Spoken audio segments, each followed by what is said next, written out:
Thanks for joining us for this look at the best original reporting from KPBS News. This week, I'm Maya Trabulsi. A San Diego case led to the takedown of a national criminal network preying on the elderly. What a KPBS investigation discovered. Under the Same Roof, our series on multi-generational households meet a family who moved in together during the pandemic lockdown but then never moved out. And Reason to Cheers, the small but mighty North County brewery that's bringing home awards and recognition. We begin with a KPBS investigation that's already made an impact. San Diego voters demanded more powerful community oversight of police more than 2 years ago. But KPBS investigative reporter Scott Rodd found the city has less oversight of SDPD now than it did back then. And a warning that this story contains police body camera footage that some may find disturbing. Watch the dog. Little yapper. In the summer of 2020, San Diego police officers conducted a welfare check at an apartment on 4th Avenue. Watch the bedroom door. There's blood on the inside. Yeah. In body camera footage, you can see officers enter the apartment. 2 children are sitting on a couch when a man walks out of the bedroom. Stop. Police officers shout instructions. The man keeps walking, and then an officer fires a taser. Using their tasers, the officers shocked the man a few more times before putting him in handcuffs. Police made no arrests that night. However, the man who was tased filed a complaint against the officers for excessive force. SDPD conducted an internal investigation and cleared the officers. But San Diego's Police Oversight Commission, which is made up of community volunteers, disagreed. It found the use of force was excessive. The commission shared its conclusions with the department. SDPD then had the option to incorporate that feedback before closing its internal investigation. At the most basic level, that's how San Diego's Police Oversight Commission is supposed to work. But right now, they are really not functioning at all.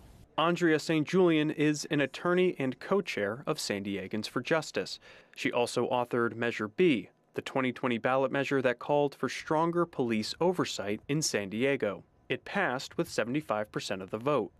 The measure requires the city council to create a stronger community watchdog over the police, with the power to launch its own investigations and subpoena witnesses. But that hasn't happened yet. It is a travesty that the city council has worked in such a way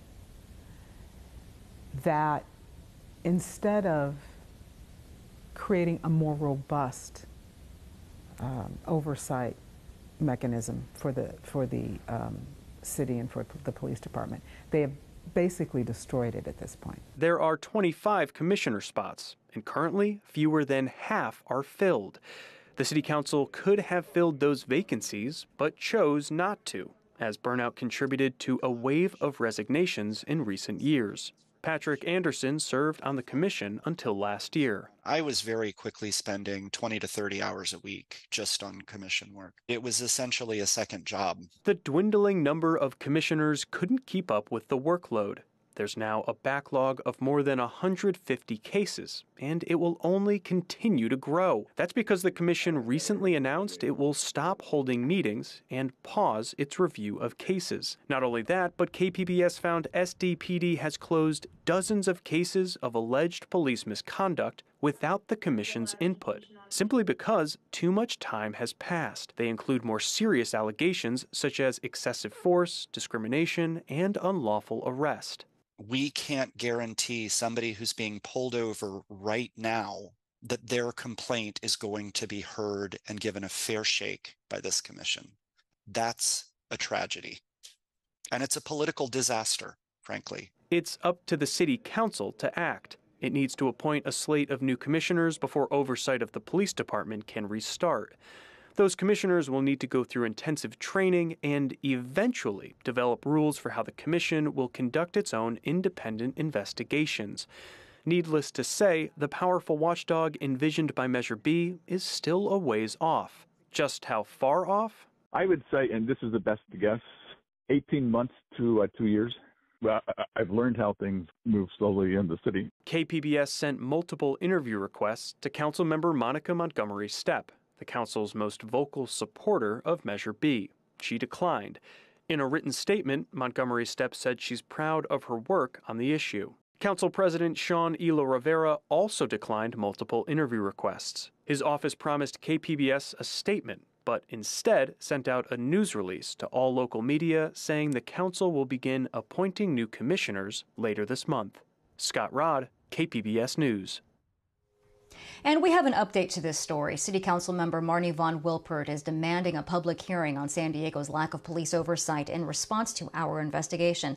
The City Council plans to appoint a new slate of commissioners on Monday, but Council member Von Wilpert wants answers about why oversight of police has stalled. She chairs the City Council's Public Safety Committee and has scheduled a hearing in early June.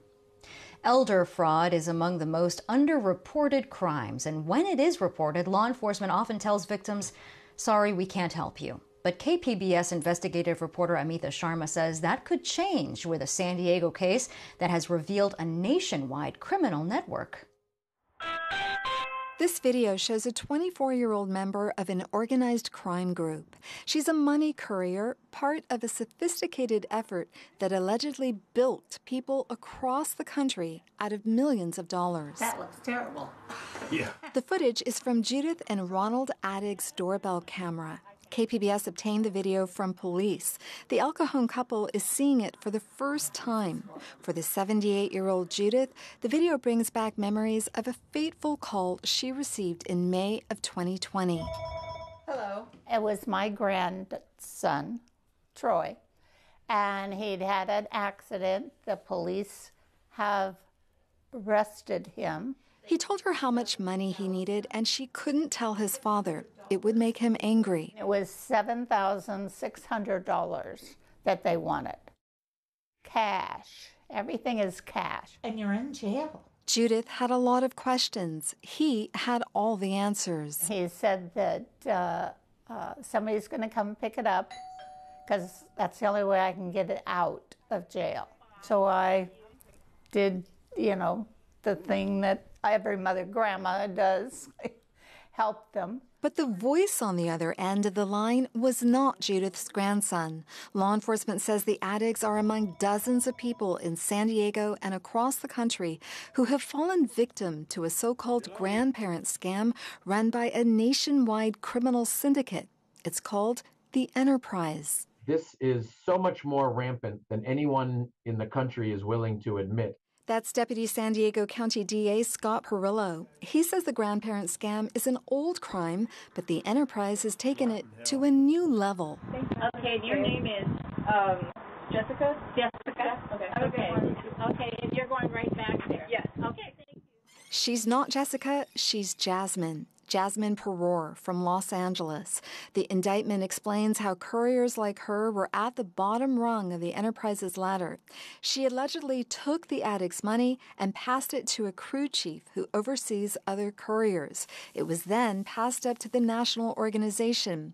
Peror was eventually arrested in 2021 and charged with 33 felonies, including extortion, fraud, and money laundering. This wasn't her only courier stop. That's a pretty good investigative lead. This San Diego case would open the eyes of the DA's office to the potential breadth of the Enterprise organization. There was a network of money laundering syndicate above her, and so that launched a federal investigation. Currently, I'm a trial attorney. Alexandra Johnson is a prosecutor in the U.S. Attorney's Office in San Diego. She says Peror's arrest got the feds interested. The Justice Department doesn't usually pay attention to elder fraud abuse, but this one was different. But she led us to the others on the West Coast. Johnson would join Perillo, the FBI, and other law enforcement agencies to form a first-of-its-kind crime-fighting team, the San Diego Elder Justice Task Force. In another first, the Enterprise members were prosecuted under the Federal Racketeer Influenced and Corrupt Organizations Act, or RICO, which can lead to longer prison terms and larger fines. A RICO indictment in a case like this is something that is really a watershed moment in the fight against elder scams. A grand jury indictment followed in July 2021, naming 8 Enterprise members. Looking back, investigators say they were able to break the case because the Enterprise got too greedy. Couriers tried to squeeze more money out of their victims. That's what happened to the addicts. He did call back after he got his money, and he wanted $21,000 more. The couple headed to their bank, California Trust, to take the money out. The girls at the bank said, "This is a scam." And I said, "No, it's about my grandson." She said, "You start calling your whole family, it's a scam." The next breakthrough came when the task force learned of a similar scenario that played out in Ohio. The victim by then realized it's not right. So when he showed up, they arrested him, seized his phone devices.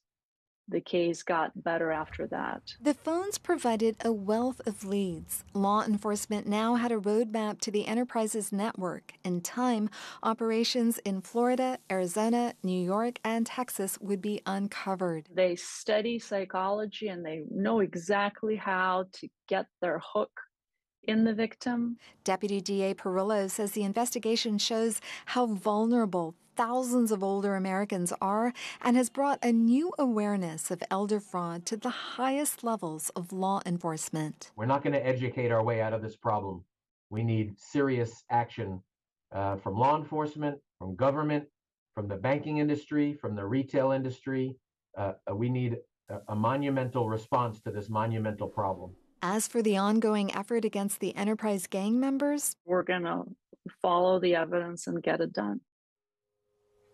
The U.S. Attorney's Office says 6 indicted members of the Enterprise have pleaded guilty. Multiple investigations are ongoing, and the story was reported and written by KPBS freelance reporter J.W. August. Title 42, the pandemic-era policy that prevented people from seeking asylum at the border, was lifted 1 week ago. KPBS reporter Kitty Alvarado has an update from nonprofits at the forefront of migrant humanitarian aid. Nonprofit groups who have been on the ground at the border since the end of Title 42 describe deplorable conditions for people seeking asylum in America.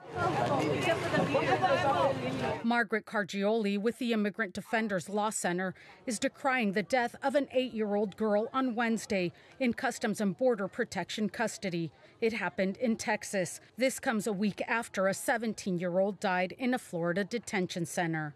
I hope it's the last time I hear it, but I'm afraid it may not be, because if you're processing people that quickly, as if they're cattle and not human beings, what results should we expect but these unfortunate tragedies? Pedro Rios with the American Friends Service Committee says CBP herded asylum seekers into remote areas in Jacumba and between the border walls on U.S. soil. He says once there, people were counted, pre-registered, but were not allowed to leave and deprived of basic needs. It's absolutely disturbing to see human beings trapped between border walls on U.S. soil and treated in conditions that could have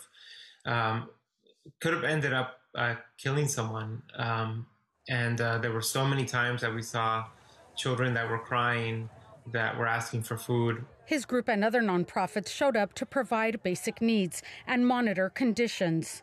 We had to coordinate with Border Patrol initially to call medical services. And at one point they said, you just need to call 911 and stop calling us. Jewish Family Service of San Diego, the nonprofit that has been operating the county's rapid response migrant shelter service, says it's seeing more people since the end of Title 42, on some days 5 times more than their average. Rios says they're calling on the Biden administration to live up to our nation's values and investigate what they say are CBP's failures and human rights violations. I think people should be held accountable for why and how this happened. And if that means that officials need to be removed from office, then that's something that should definitely be considered. We reached out to CBP. They did not respond. Kitty Alvarado, KPBS News.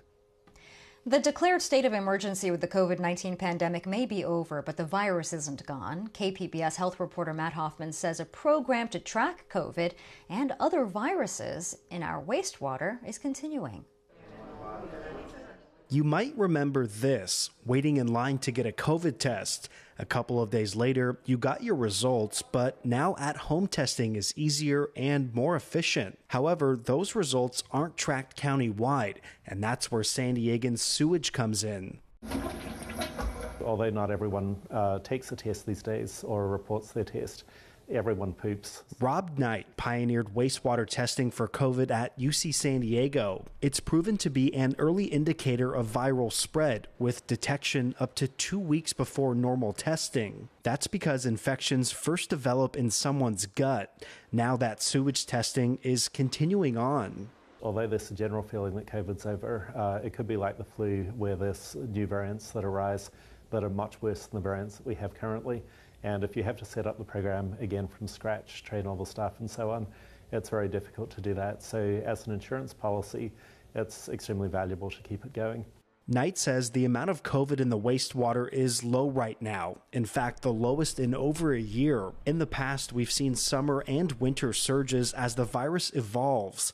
Wastewater testing allows researchers to see within a day or two what strain or variant is dominant, something that Knight says is key. You probably remember the Omicron spike that caught everyone by surprise, and then before that, the Delta spike that caught everyone by surprise.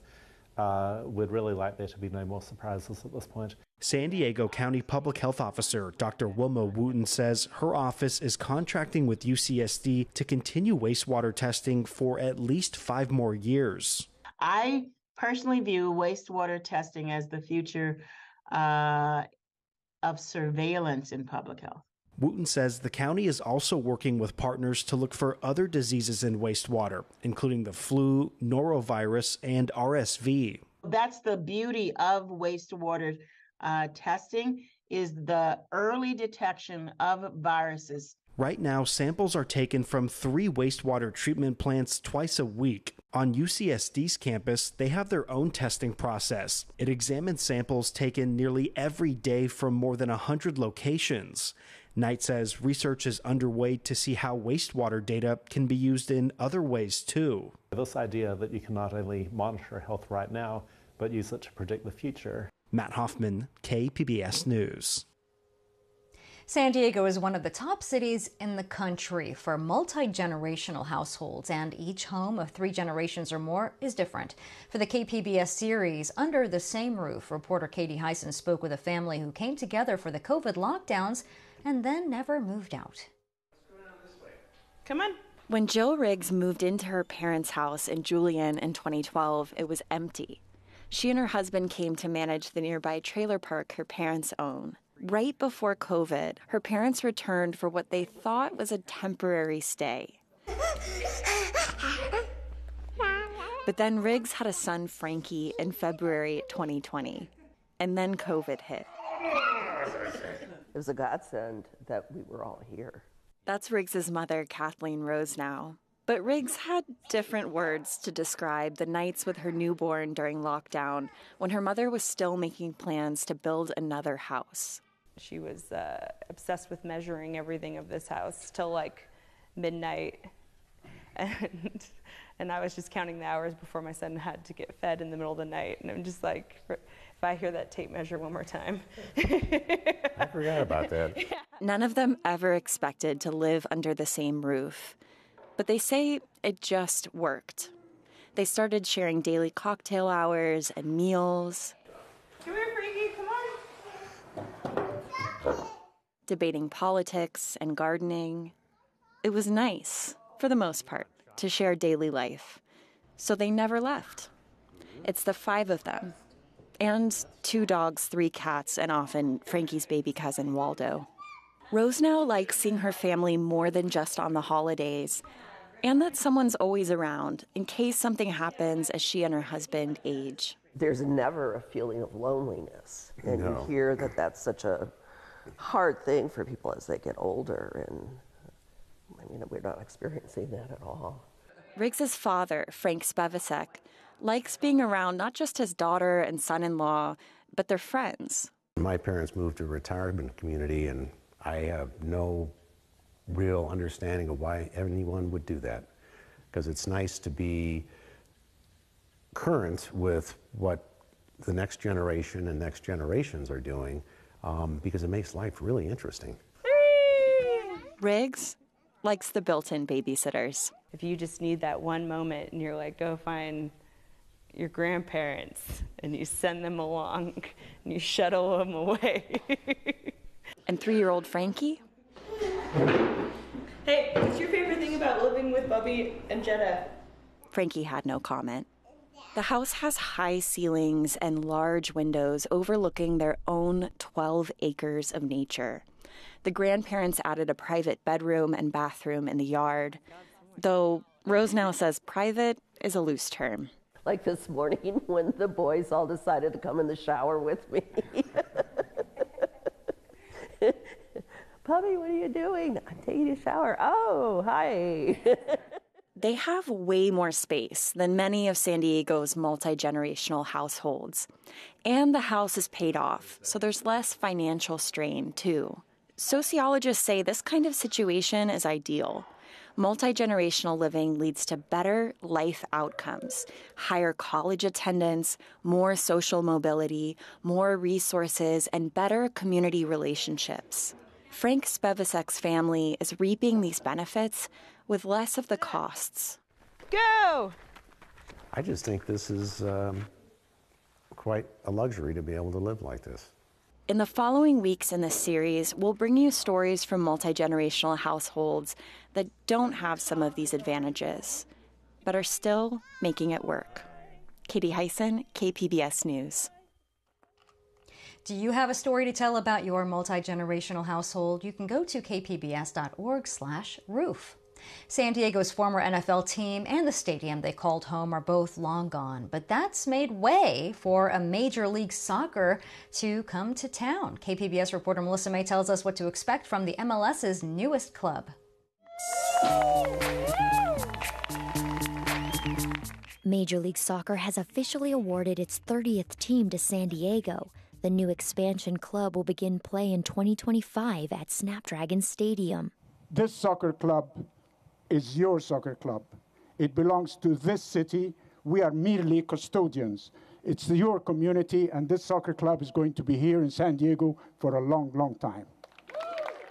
That's Mohammed Mansour, one of the club's owners. Mansour is an Egyptian billionaire, businessman, and chairman of the Mansour Group. The Sequan tribe is the other owner, and they're the first Native American tribe to have an ownership stake in professional soccer in the United States. Sequan tribe chairman Cody Martinez describes what it means to represent the 18 Native American reservations in San Diego. I want to be able to help look back 30, 40, 50 years from now and just feel great that I've been a part of that. And so we'll be able to, like we say in Native American culture, 7 generations.